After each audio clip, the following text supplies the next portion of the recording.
नमस्कार, आप देख रहे हैं बात साफ है। मैं हूं आपके साथ विवेक शांडिल्य। बांग्लादेश की पूर्व प्रधानमंत्री शेख हसीना को बांग्लादेश में मौत की सजा सुनाई गई है। शेख हसीना को ढाका की इंटरनेशनल क्राइम्स ट्राइब्यूनल ने कथित मानवता के खिलाफ अपराध में दोषी माना। उन्हें साल 2024 में छात्र विद्रोह पर कार्रवाई का आदेश देने का दोषी बनाया गया है। इनमें से 2 मामलों में शेख हसीना को मौत की सजा और बाकी 3 मामलों में उम्र कैद की सजा दी गई है। ट्रिब्यूनल का यह फैसला पिछले साल जुलाई में हुए हिंसक विरोध प्रदर्शन के 1 साल से ज्यादा वक्त के बाद आया है, जिसकी वजह से अगस्त 2024 में उनका 15 साल का शासन समाप्त हो गया था। हसीना अपने पद से हटने के बाद से भारत में रह रही हैं और उन पर उनकी अनुपस्थिति में मुकदमा चलाया गया। शेख हसीना पर आरोप क्या क्या हैं? शेख हसीना के खिलाफ अभियोजन पक्ष ने 1 जून 2025 को आईसीटी को सौंपी चार्जशीट में मानवता के खिलाफ 5 गंभीर आरोप लगाए, जो विशेष रूप से जुलाई और अगस्त 2024 में भड़के छात्र आंदोलन के समय हुई हिंसा से जुड़े हैं। इनमें सबसे पहला आरोप यह है कि 14 जुलाई 2024 को हसीना ने गनाभाबन में एक प्रेस कॉन्फ्रेंस में भड़काऊ भाषण दिया था। उसके बाद ही सरकारी सुरक्षा बलों और आवामी लीग के समर्थकों ने छात्रों और नागरिकों पर हमला शुरू कर दिया, जिसमें हत्या की कोशिश, यातना और बाकी अमानवीय कृत्य शामिल हैं। एक अन्य आरोप यह है कि शेख हसीना ने प्रदर्शनकारियों को दबाने के लिए हेलीकॉप्टर, ड्रोन और घातक हथियारों के इस्तेमाल का आदेश दिया। ट्रिब्यूनल ने यह कहा कि इसके बाद सुरक्षा बलों ने इन निर्देशों को लागू किया और यह आदेश कमांड, जिम्मेदारी, षड्यंत्र और सहयोग के दायरे में आता है। शेख हसीना पर यह भी आरोप है कि 16 जुलाई 2024 को बांग्लादेश के रांगपुर में बेगम रोकिया यूनिवर्सिटी के सामने एक छात्र अबू सैयद को सुरक्षा बलों ने बहुत नजदीक से गोली मार दी। आईसीटी ने माना कि यह हत्या शेख हसीना की प्रेरणा, निर्देश और षड्यंत्र के तहत की गई थी। यानी उन्होंने न केवल इसकी अनुमति दी बल्कि इसमें सीधे तौर पर सहयोग भी किया। चौथा आरोप यह है कि 5 अगस्त 2024 को ढाका के चनखरपुल इलाके में प्रदर्शनकारियों पर गोलीबारी हुई और 6 लोगों की हत्या कर दी गई। इसके अलावा 5वां आरोप यह है कि 5 अगस्त को ही अशुलिया पुलिस स्टेशन के सामने और आसपास के इलाकों में प्रदर्शनकारियों पर गोली चलाई गई। कम से कम 5 लोग मारे गए और उनके शवों को जला दिया गया। एक घायल व्यक्ति को जिंदा छोड़कर भी जलाने का आरोप है। इन सभी 5 आरोपों में शेख हसीना के अलावा तत्कालीन गृह मंत्री असदुज्जमा खान और पूर्व पुलिस अधिकारी चौधरी अब्दुल्ला अल मामून को दोषी करार दिया गया है। कोर्ट ने हसीना और असदुज्जमान को मौत की सजा दी है। वहीं अल मामून को 5 साल जेल की सजा दी गई है, क्योंकि उन्होंने राज्य के पक्ष में गवाही दी है। मौत की सजा के बाद शेख हसीना के पास अब ऑप्शंस क्या हैं? शेख हसीना को मौत की सजा सुनाए जाने के बाद बांग्लादेश के पूर्व प्रधानमंत्री के पास इससे बचने के लिए क्या क्या विकल्प बचते हैं? सबसे पहले, शेख हसीना को कानूनी अधिकार है कि वह आईसीटी के फैसले के खिलाफ बांग्लादेश की सुप्रीम कोर्ट में अपील दायर कर सकती हैं। आईसीटी ने भी 453 पन्नों के अपने फैसले में यह स्पष्ट कहा है कि दोषियों को 30 दिन के भीतर अपील दर्ज करने का अधिकार है। यानी इस अपील को बांग्लादेश की सुप्रीम कोर्ट की अपील डिवीजन में चैलेंज किया जा सकता है। रिपोर्ट्स के मुताबिक अगर अपील स्वीकार नहीं की जाती है तो वहां नए सबूत प्रस्तुत कर या फिर ट्रायल प्रक्रिया में गलती के आधार पर तर्क दिया जा सकता है। इस अपील पर सुप्रीम कोर्ट चाहे तो नई सुनवाई का आदेश दे सकती है या आईसीटी के फैसले को पलट भी सकती है। राष्ट्रपति और अंतर्राष्ट्रीय मंच पर शेख हसीना डिमांड कर सकती हैं। इसके बाद शेख हसीना के पास रिव्यू पिटीशन का भी विकल्प है, जिसमें सुप्रीम कोर्ट से अनुरोध किया जाता है कि वो अपने फैसले पर पुनर्विचार करे। लेकिन यह विकल्प केवल तभी सफल होता है जब नए सबूत सामने आए या अदालत में कोई बड़ी कानूनी गलती साबित हो जाए। इसके अलावा शेख हसीना के पास राष्ट्रपति के पास वो दया याचिका भी दायर कर सकती हैं। बांग्लादेश के संविधान के तहत राष्ट्रपति को सजा माफ करने, कम करने या बदलने का अधिकार है। यह पूरी तरह राजनीतिक फैसला होता है, इसलिए देखना होगा कि राष्ट्रपति वर्तमान राजनीतिक माहौल और अंतर्राष्ट्रीय दबाव को कैसे देखते हैं। शेख हसीना के पास कूटनीतिक और अंतर्राष्ट्रीय हस्तक्षेप का विकल्प भी मौजूद है। चूंकि वो फिलहाल बांग्लादेश में नहीं है, इसलिए मुद्दा भारत बांग्लादेश संबंधों को प्रभावित कर सकता है। अगर वो चाहें तो अंतर्राष्ट्रीय मानवाधिकार संगठनों, संयुक्त राष्ट्र, यूएन या कूटनीतिक मंचों पर ट्रायल की निष्पक्षता पर सवाल उठा सकती हैं। हालांकि आईसीटी एक घरेलू न्यायालय होने के चलते अंतर्राष्ट्रीय कोर्ट का प्रत्यक्ष हस्तक्षेप सीमित रहता है। शेख हसीना के समर्थन में इधर बांग्लादेश में प्रदर्शन भी हो रहे हैं। शेख हसीना के समर्थन में व्यापक तौर पर विरोध मार्च निकाला गया। देश में शेख हसीना के समर्थक सड़कों पर उतरकर मौजूदा यूनुस सरकार का विरोध कर रहे हैं। पिछले दिनों बांग्लादेश में कई जगहों पर धमाके हुए। ये सब कुछ आईसीटी के फैसले से कुछ दिन पहले से जारी है, जो शेख हसीना को मौत की सजा के आदेश के बाद तेज हो गया है। मोहम्मद यूनुस सरकार ने देश में शटडाउन का ऐलान कर दिया है। इस बीच राजधानी ढाका में 15,000 पुलिसकर्मियों की तैनाती की गई है। प्रदर्शनकारियों पर शूट एट साइट का आदेश जारी किया गया है। पिछले 7 दिनों में 28 से अधिक लोगों की मौत हो चुकी है। बांग्लादेश में एक बार फिर से गृहयुद्ध जैसे हालात हैं। इससे पहले आवामी लीग ने शेख हसीना का एक ऑडियो मैसेज जारी किया था। इसमें शेख हसीना ने अपने समर्थकों को सरकार के बैन के बावजूद डटकर प्रदर्शन जारी रखने के लिए प्रेरित किया था। बांग्लादेश की अदालत द्वारा शेख हसीना को मौत की सजा पर भारत ने भी रिएक्शन दिया है।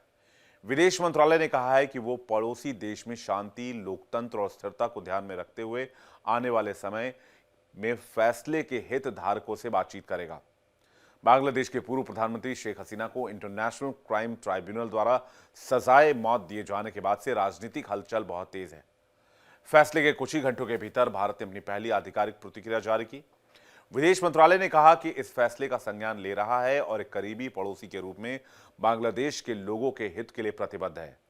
भारत ने बयान में साफ किया कि उसकी प्राथमिकता बांग्लादेश में शांति, लोकतंत्र और समावेशिता और स्थिरता सुनिश्चित करना है। मंत्रालय ने कहा कि हम हमेशा बांग्लादेश के लोगों और उनके हितों के साथ खड़े हैं। भारत इस उद्देश्य से जुड़ी हर प्रक्रिया में सभी पक्षों के साथ रचनात्मक संवाद जारी रखेगा। यह बयान ऐसे समय में आया है जब बांग्लादेश में फैसले के बाद तनाव, विरोध, प्रदर्शन और ध्रुवीकरण की स्थिति बन रही है। कुछ जगहों पर हसीना के समर्थक सड़क पर उतर रहे हैं, जबकि विपक्ष फैसले से खुश नजर आ रहा है। इस माहौल में भारत का इस संतुलित और कूटनीतिक रुख संकेत देता है कि वो स्थिरता बनाए रखने को लेकर चिंतित है और ढाका के राजनीतिक घटनाक्रम पर लगातार नजर बनाए हुए है।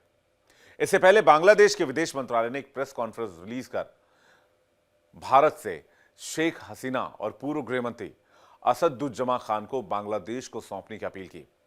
बांग्लादेश के विदेश मंत्रालय ने बाकायदा अपने बयान में कहा कि अंतर्राष्ट्रीय अपराध न्यायाधिकरण आईसीटी ने दोनों को जुलाई नरसंहार के लिए मानवता के खिलाफ अपराध में दोषी ठहराते हुए मौत की सजा दी है। इन दोषियों को अगर कोई देश पनाह देता है तो यह अत्यंत शत्रुतापूर्ण कृत्य होगा और न्याय की अवहेलना मानी जाएगी। हालांकि अब तक बांग्लादेश की ओर से भारत से कोई आधिकारिक अपील नहीं की गई है। बात हवाई ही की जा रही है। लेकिन इन सब के बीच एक बात साफ है कि शेख हसीना से जो भी फैसला उनसे जुड़ा हुआ बांग्लादेश में आ रहा है, ये सब एक तरह से राजनीति से प्रेरित, भारत के खिलाफ शत्रुतापूर्ण रवैया और कहीं ना कहीं पाकिस्तान और अमेरिका की सोची समझी चाल के तहत नजर आती है। बांग्लादेश की स्थिति को लेकर, शेख हसीना के फैसले को लेकर आप क्या मानते हैं, कमेंट सेक्शन में हमें जरूर बताइएगा। बात साफ है में फिलहाल इतना ही। चलते हैं न्यूज रूम और करते हैं सहयोगियों के साथ इसी पर विस्तार से चर्चा। तो दर्शकों, आपने बात साफ है में पूरे मुद्दे को अच्छे से समझ लिया और जाना कि कैसे शेख हसीना को, जो कि पूर्व प्रधानमंत्री हैं बांग्लादेश की, उनको मौत की सजा सुनाई गई है एक ट्रिब्यूनल के द्वारा, आईसीटी के द्वारा बांग्लादेश में सुनाई गई है सजा। और पहले से बांग्लादेश में शेख हसीना के विरुद्ध एक पूरा कैंपेन चल रहा था। कैंपेन क्या, उनको निकाल ही दिया गया। उनको, मैं ये नहीं कहूँगा उनको भागना पड़ा, उनको देश छोड़ना पड़ा, मजबूरी थी। जान सबको प्यारी है और अपनी जान की रक्षा करने का अधिकार सभी को है। वो भारत आई, भारत ने उनको पॉलिटिकल असाइलम दिया और वो अधिकार उनका था। और हमारे रिश्ते बांग्लादेश के साथ उनके समय में बेहद अच्छे भी रहे, इसमें कोई दो राय नहीं है। ना केवल रिश्ते उनके साथ अच्छे रहे, भारत को लाभ था, बल्कि बांग्लादेश को भी शेख हसीना से फायदा ही था। उनकी लीडरशिप में आप टेक्सटाइल इंडस्ट्री की अगर बात करें तो वो फलती फूलती रही, काफ़ी उन्नति प्रगति उन्होंने की। कई मामलों में तो पर कैपिटा इनकम के मामले में कई हमारे जैसे देशों से भी आगे निकल गया था बांग्लादेश। तो ये भी एक समय था जो बांग्लादेश ने देखा। और इतना कुछ होने के बावजूद, चाहे वहाँ पर कट्टरपंथ की हवा आती भी थी तो उसको बुझा दिया जाता था, आग जलती थी तो बुझा दिया जाता था, लेकिन कब तक उस आग को संभाल के रखा जा सकता था। कोर्ट का एक फैसला जो आपने याद किया होगा रिजर्वेशन का जो मसला था उसको लेकर विरोध प्रदर्शन हुआ, विरोध काफी उग्र हुआ। जमात इस्लामी जैसे संगठन और कई ऐसे संगठन वहां पर आन खड़े हुए जिन्होंने इस पूरे प्रोटेस्ट को हाईजैक कर लिया और वो चाहते थे शेख हसीना का अंत और तख्ता पलट, और इसके पीछे यूनुस, और फिर कहा जाता है कि यूएस और फिर डीप स्टेट। यहाँ अंत नहीं है इन बातों का। लेकिन अब मौत की सजा सुना दी गई है, लेकिन क्या शेख हसीना के लिए कोई बहुत शॉकिंग सरप्राइज है? मुझे नहीं लगता।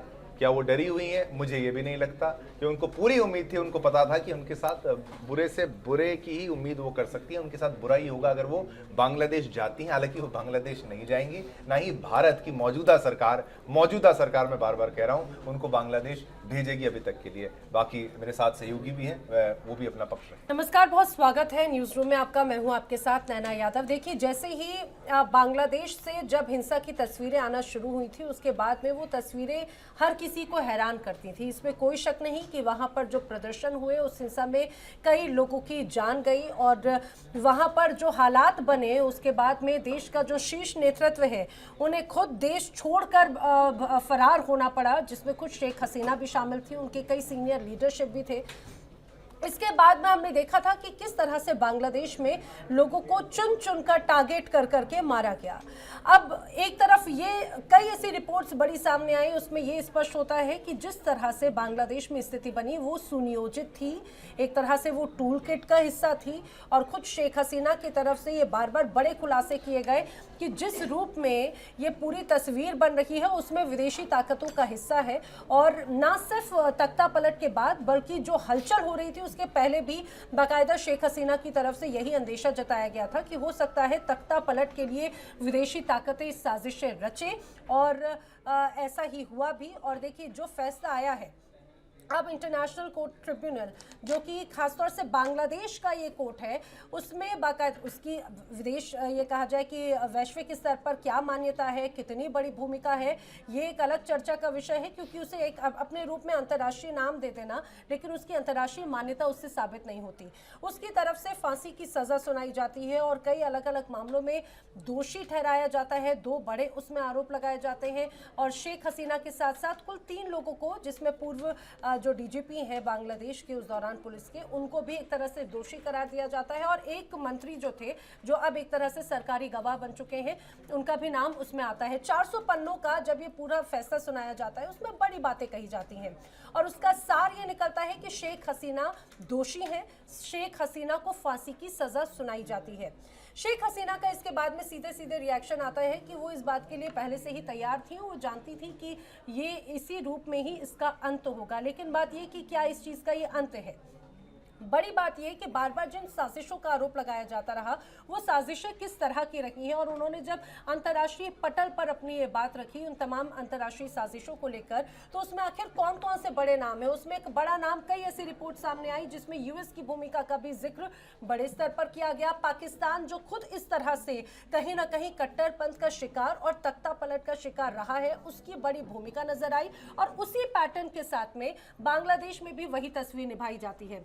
तो यही बात है कि यहाँ पर एक बार फिर से लोकतंत्र वर्सेस कट्टरपंथ की तस्वीर तो देखी जा रही है। हालांकि आगे आने वाले वक्त में किस तरह से चुनौतियां दी जाएंगी, क्या लीगल रेमेडीज हैं, वो जरूर देखने वाली बात है। लेकिन इससे ये तो स्पष्ट हो जाता है कि ये आईसीटी की तरफ से जो फैसला आया है वो पॉलिटिकल, वो कट्टरवाद, इन सारी चीजों के दबाव के साथ में बड़ी तस्वीर को पेश करता है। बिल्कुल नैना, देखिए आपने रेमेडीज की बात की है, तो मुझे लगता है इसकी रेमेडी सिर्फ एक ही है, और वो है इलेक्शन, चुनाव, जो कि अब होने में जो है वो देरी दिखाई देती है, क्योंकि 2026 के आई थिंक शुरुआत में जो है ऐसे जो है ये चुनाव होने थे। लेकिन जब ये बड़ा फैसला आ गया है तो अब ऐसे में देखना ये है कि क्या ये चुनाव अपने वक्त पर हो पाएगा, और यूनुस सरकार क्या ये चुनाव कंडक्ट यहाँ पर का है। और ये खासतौर से उनके लिए बहुत बड़ा सेटबैक है, जो चाहते थे कि हमारे देश के अंदर में जो है एक स्टेबल सरकार आए। कब तक जो है अंतरिम सरकार जो है वहां पर फैसले लेते रहेगी, क्योंकि उनका फैसला भी कितना मान्य होता है, नहीं होता है, कितने बड़े लेवल पे ले पाते हैं, ये हम सबको पता है, इसलिए वो अंतरिम गवर्नमेंट के तौर पे काम करते हैं।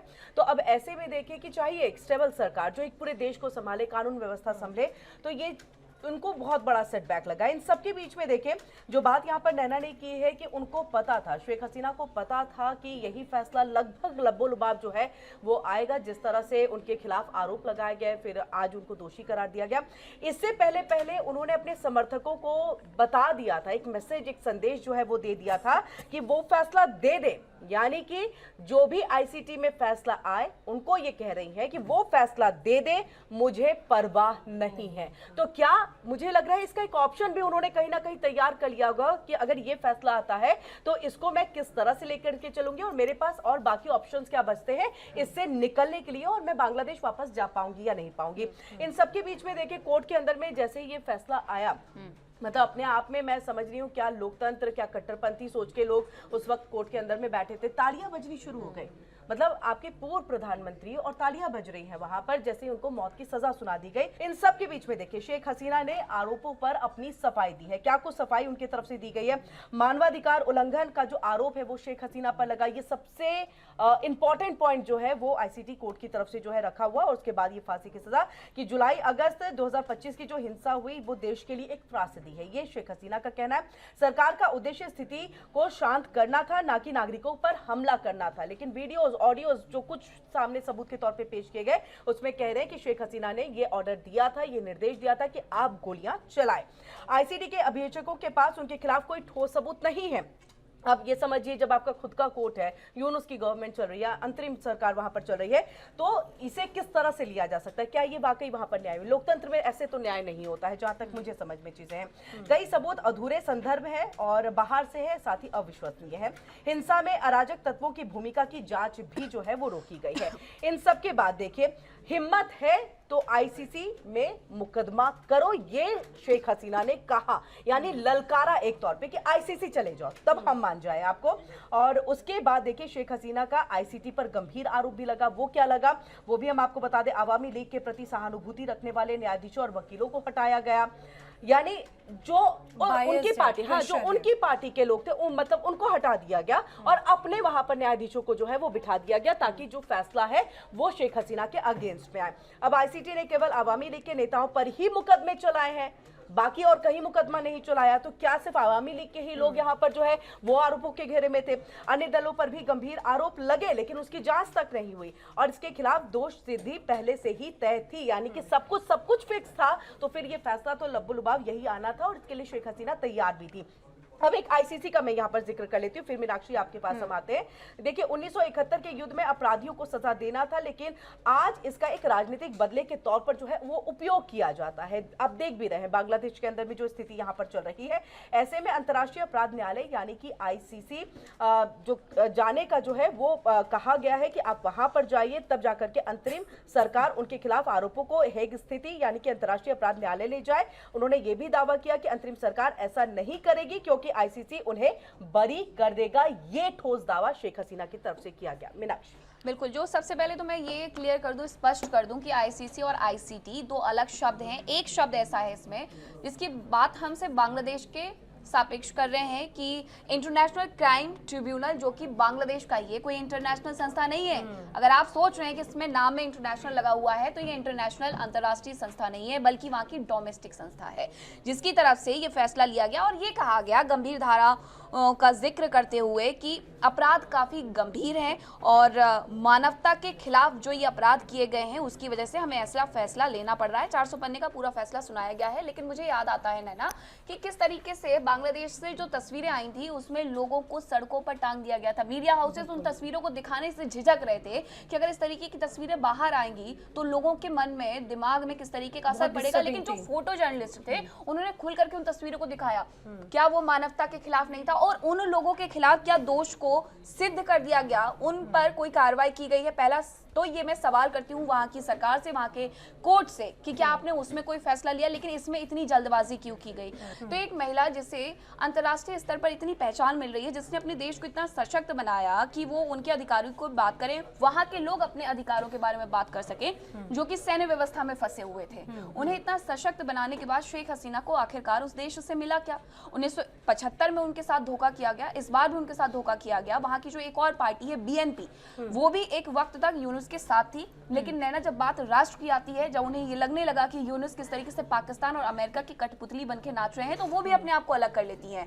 तो सीधा सीधा मेरा जो कहने का इतना तात्पर्य था कि एक केस जो कि 5 अगस्त 2019 से शुरू होता है वो 17 नवंबर 2025 में आकर के फांसी की सजा पर समाप्त हो जाता है। इतनी जल्दबाजी क्यों 2026 के चुनावों की? क्या ये तैयारी है? यस, वो टाइमिंग की ही बात हो जाती है। हालांकि एक और शिवम अपनी बात रखे, लेकिन अपने दर्शकों को ये भी जरूर स्पष्ट कर दें, दरअसल शेख हसीना पर ये जो पूरा फैसला सुनाया गया है उसके अनुसार ये जरूर कहा जा रहा है कि शेख हसीना और यहाँ के पूर्व गृह मंत्री असदुज्जमान जो है उन्हें 30 दिन के भीतर अपील करने का अधिकार है और वो अपील बांग्लादेश सुप्रीम कोर्ट के अपील डिवीजन में दाखिल कर सकते हैं और सुप्रीम कोर्ट को 60 दिनों के भीतर ही इस अपील पर फैसला देना होगा। लेकिन सबसे महत्वपूर्ण बात यह है कि वो अपील तभी कर सकते हैं जब वो बांग्लादेश की जमीन पर हो, बांग्लादेश के बाहर बैठकर किसी भी देश की जमीन पर वापस लाने का एक Yes. षड्यंत्र तो नहीं है। ये वापस लाने का एक tactic है, षड्यंत्र ये तो जरूर नहीं। कहा जा सकता है। शिवम, बिल्कुल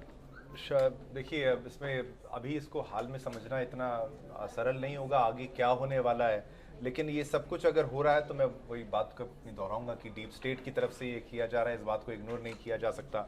और जो उनकी इच्छा है, क्योंकि यूनुस के कई स्टेटमेंट्स भी ऐसे आए थे, चाहे वो जब भी चीन जाते हैं तो नॉर्थ ईस्ट का जिक्र करते हैं, और फिर आप लाल मुनीर हाट को भी नहीं भूलिए, और वो पूरा बेल्ट मत भूलिए, और शेख हसीना का प्रो इंडिया होना, और ये उनके लिए बहुत एक अच्छा एक सिग्नल है कि अगर वो कोई प्रो इंडिया है तो अभी जो सेंटिमेंट्स वहाँ पर अवामी लीग की तरफ से या फिर जो ऑपोजिशन है अभी जो काबिज है सत्ता में बिना चुनाव जीते भी सरकार चला रहे हैं, उनके लिए एंटी इंडिया सेंटिमेंट लाना, एंटी हिंदू सेंटिमेंट लाने से उनको फायदा हो रहा है। अब शेख हसीना के खिलाफ ये फैसला आके न केवल ये वहाँ की जनता को दिखा रहे हैं बल्कि ये भारत को भी एक तरीके से चिढ़ाने का प्रयास, आप इसको समझिए कि भारत को दिखा रहे हैं कि आपने जिनको शरण दी है वो अब हमारे लिए, हमारे हिसाब से गुनहगार है, उसको फांसी होनी चाहिए। अब आपने इसको शरण दे रखी है, अब इंटरनेशनली भी भारत को घेरने का वो प्रयास करेंगे, इसलिए मामला थोड़ा पेचीदा होगा, दिलचस्प जरूर हो जाएगा।